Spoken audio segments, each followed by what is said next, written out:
Game on. Privacy.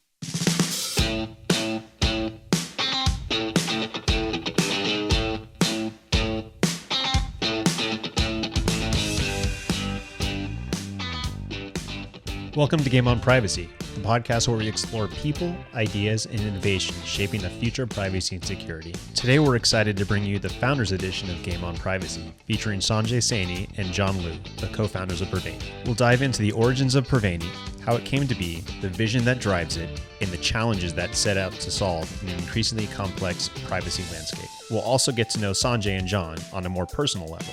What motivates them, how they see the industry evolving, and what makes them tick as leaders and innovators. So let's jump in and hear the story behind Privaini, directly from the founders themselves. Well, gentlemen, thank you. Let's call this the Founders Edition of Game on Privacy. We're going to have a little fun with this one. So usually I'll ask each of you to introduce yourselves. This time we're going to mix it up. John, I want you to introduce Sanjay. All right. Sanjay, I want you to introduce John. All right. In the full background story. Let's give the full, like you've heard it so many times on these calls. Okay. So who should I start first? Go for it, John. Okay. So I want to, Bill, please meet Sanjay, my co-founder. Yes. Very, very, he's an amazing person. I will recommend. First of all, Thank you. Very, very polite and very humble. It's important from my culture. It's really important because he's got a lot of reasons to be boastful. He's got a lot of accomplishments that could make him someone who wants to be proud, but he's not. And he's just quiet, understated, and he focuses on what he thinks is the right thing to do. And then he does it. Absolutely. And he does it without fanfare, without needing to be seen. These things are really important to me as someone who was looking for a co-founder because Sure. we're in the trenches together. We all are, and Yeah. we're all brothers of a sort, right? And it's really important to know when you're facing difficult decisions, you've got someone beside you on both sides here who just, we put our heads down and we work. 100%. Love it. All right, Sanjay, your turn. Well, when you think of co-founder and partners, I think of it as like you're almost a brother from another mother, Yeah, So- absolutely. Yeah. So, he brings a very different perspective to a lot of things that I do. Here we go, John, a good friend and my partner in crime. Yeah. Very, very deliberate and thoughtful person in terms of what he does, how he does it. And in a way, he keeps me out of trouble. That's, Sure, sure. that's what it is. That's the lawyer in him and friend in him. Right? Exactly. Both. So, and I'm so glad that we partnered and then we started this. We're having lots of fun. Absolutely. And another thing is, in your business partner, you have to trust the other person Yes. that he will have your back. And I know he has my back. Exactly. Exactly. And Sanjay, we'll stick with you. Let's ask this question. When you started this company and you look at it now, did you ever expect it to be where it is today? In a way, yes. And in a way, we are further along than what we thought it to be. Sure. We always thought that we are solving a very large problem. Sure. When I speak to my co-founder friends, they will donate a little pinky for Yeah. to get that. For one of them. For one of them, Yeah. for example. And here we are. So There in you that go. way, you feel good about it. Sure. In some way, because we are solving a very robust problem, one could argue that you should have been doing it. What's so new? So, Right, so right. it's a mix of both. Yeah, that makes sense. And we'll kick it over to John. So as the front line and the customer, main customer advocate, chief customer officer, when you're seeing these clients come in, let's focus on that for a second. Mhm. What are some of the, not the specific issues, but let's say, what are you seeing overall as a theme when you're talking to someone for the first time? One of the, what's really interesting is it's a blessing to be in the first primary customer role. I really love it because I see two responses. I see skepticism. It starts with either skepticism or it starts with wonder, but they both end in wonder. Sure. And that's what I love about it. And that's how I know that we've been working on something that's actually been improving, because people will see this. And naturally, if you've got a system in place, you don't really want to adjust it. And there's always fear of introducing something new. If you clean a dirty window, what are you going to see afterwards? Right. And how much do you have to clean? And what I feel when I get the sense of wonder is people go, oh, I've got it. I understand the picture now. I see what I need to do. And that makes me so happy. There's that aha moment, if you will. Exactly. That opens their eyes. Either it's to the unknown variables that they're missing, or to maybe a known that they're pretending that they don't know. Exactly. Either way, Mhm. it's the wonder, which I think is fascinating. Now we look at, and this could be a jump ball question here, right? So we talk about different enterprises, and privacy's been around for a while. The privacy space and profession, not as long as cybersecurity to a certain extent. There are other players in the market that aren't necessarily doing exactly what we're doing, right? So mostly from a different perspective, right? From the inside out. And I talk a lot about outside in. What is the difference, and why does it matter? The difference from an outside in perspective, first of all, we start from the outside. So we have literally no idea what's going on. And from that perspective, we're really looking very carefully at gaps. Sure. Because that's all we can see. We don't know why those gaps are there. We don't know if they're intended to be there, if there are consequences. Give a couple examples of what you've seen as gaps. For instance, a classic example that happens to many of our clients is that they've implemented a consent management program, and they have somehow not been able to understand or see that consent management program may not operate in exactly the way they intended it to operate. Sure. Through all the different customer journey flows. Sure. And they've done it to the best of their ability, the best that they can, as far as they can see. But what happens is they can only see so far. And it's natural. It's impossible. There's so much technology that's being embedded into every layer of your digital domain process that it's impossible to tell. And even if you could see it, we have amazing customers who are fanatically focused on privacy. Sure. And they are like, damn, within my own digital domain, I can manage it. But I have these relationships called partnerships. Sure. And they have influence in my digital domain inventory as well. And I need, even if I could see everything perfectly within my own domain from the inside, I still need the ability to look at something from the outside when I'm partnering with others on my website. That makes sense. Yeah. And I think there's plenty of different use cases that we can go down. One of the most recent, I would say recent being the past couple of years, things that's been kind of enforced is more of a privacy UX concept. Sanjay, do you want to speak to that a little bit? Yeah. When you think about companies in terms of why do they care about privacy, let me start there. I'll come to privacy. Yes, that'd be great. Experience. Yeah.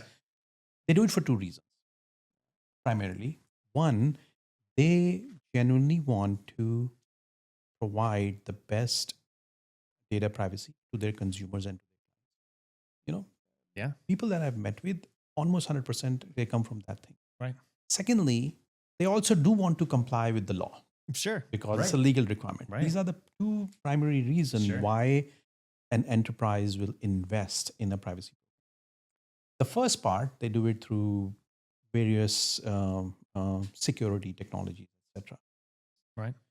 But then the complexity which is in front of them, despite their best intention to comply with the law, is enormous. The number of regulations, the markets they operate in, and the products they are launching, and they want to launch a lot of products because that's what the business is all about. Market, keep up, right? Here comes the privacy user experience. Because things are moving that fast, looking at it from the lens of how an outside person look at it, you need to create a privacy user experience observability. You should be able to observe what a user is experiencing when they come from, let's say, from California, Sure. or somebody from London, from Sydney, or Right. from New York. All of their different users, when they're coming to a digital asset, they should have a good experience, Right. because that's what you want as an Yeah. enterprise. And secondly, it should be compliant with the Right. local regional requirements. And that's why this privacy UX concept, which I talk about, is extremely important. Right. It's like a fifth dimension, Sure. in a multi-dimensional chess move. Yeah, I like that. So that's how. And when you explain it to the executives and risk managers, they get it. They were like, "Wow, it makes sense. Let's just do it." That's Right. why it makes us successful. So let's get specific on this one.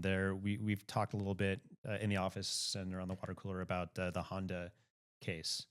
Um, let's hash that out. Do you want to give us a summary of like what exactly happened and why? They Yeah, were fined? yeah. So one of the I will say earliest or first few enforcement actions from California CPRA was on Honda. Mhm. Call it as a Honda case, but actually it's not a case. It's an right, enforcement action right. on that company.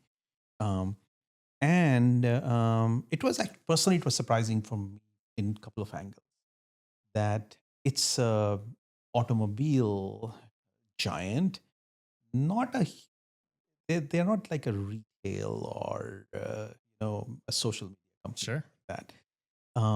And secondly, the depth to which the enforcement agency went in to look at what the privacy user experience, and they found gaps, exactly what I was describing.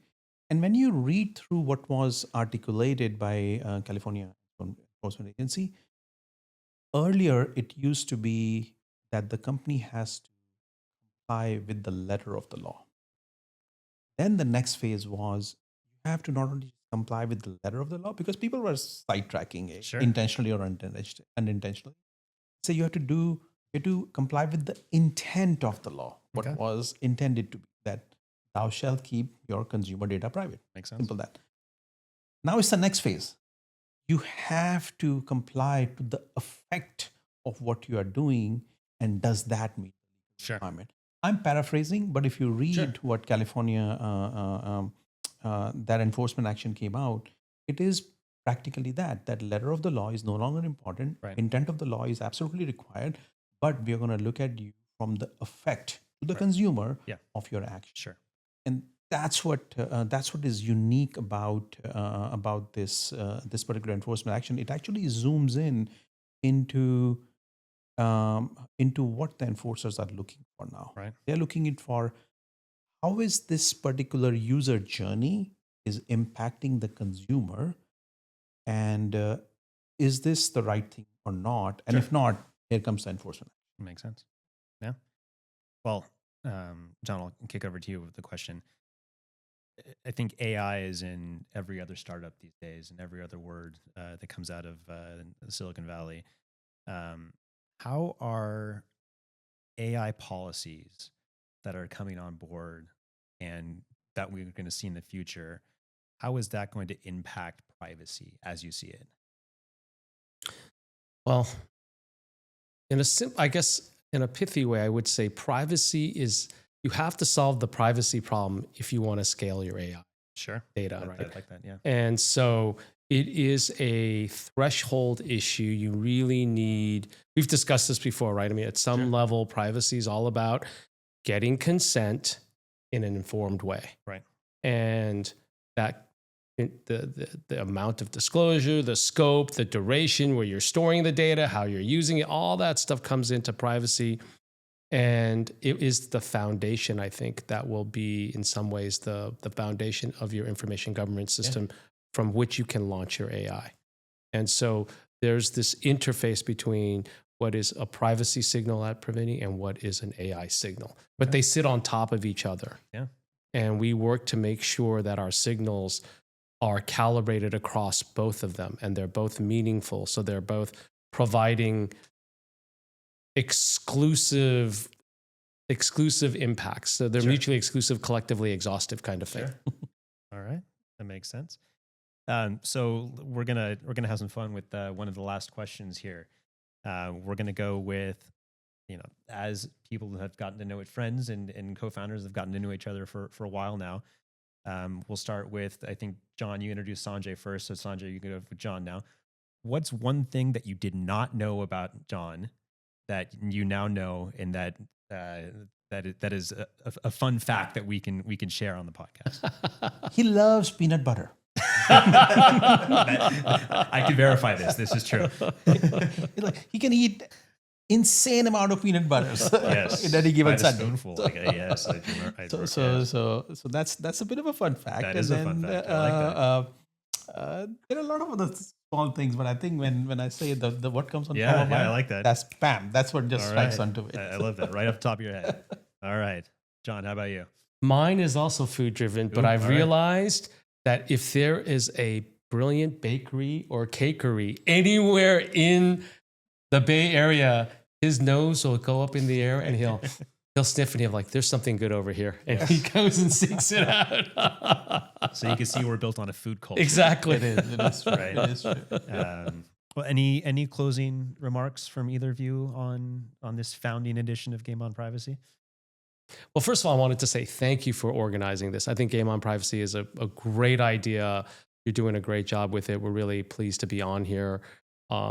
And thanks for getting us together to have this intimate moment, because oftentimes we run around so busy and we're always we're in the office together, but we're dealing with 30 things all at the same time and intersecting on when we need to intersect. And this is a great time just to be able to sit down and share this moment together. Absolutely. Yeah. Thank you. And thank you for putting this together. And I think it gives an opportunity to share why we're doing what we are doing to everyone. Exactly. And also have a little bit fun. That's why Game on Privacy, when we thought about it, it sounded pretty cool. And like, let's go on. Exactly. But there is another meaning to it. Let's not be shy about it. Right. Let's not be afraid about it. Like Game on Privacy, let's bring it on. Let's tackle it head on. Right. And help companies to do the right thing. So and that's what we do at Privaini. Help companies do the right thing. I think that's a great soundbite we could end on. So, gentlemen, thank you for your time. Awesome. That's a wrap on the special Founders Edition of Game on Privacy. A big thank you to Sanjay and John for sharing the story of Privaini, their perspectives on privacy, and a glimpse on what drives them as leaders. If you enjoyed today's conversation, be sure to subscribe to Game on Privacy wherever you listen to podcasts. And if you want to learn more about Privaini and how we're helping organizations navigate privacy and security risks, check out Privaini.com. Thanks for joining us, and until next time, keep your game sharp and your privacy protected. Let's go get the bourbon. Let's do it.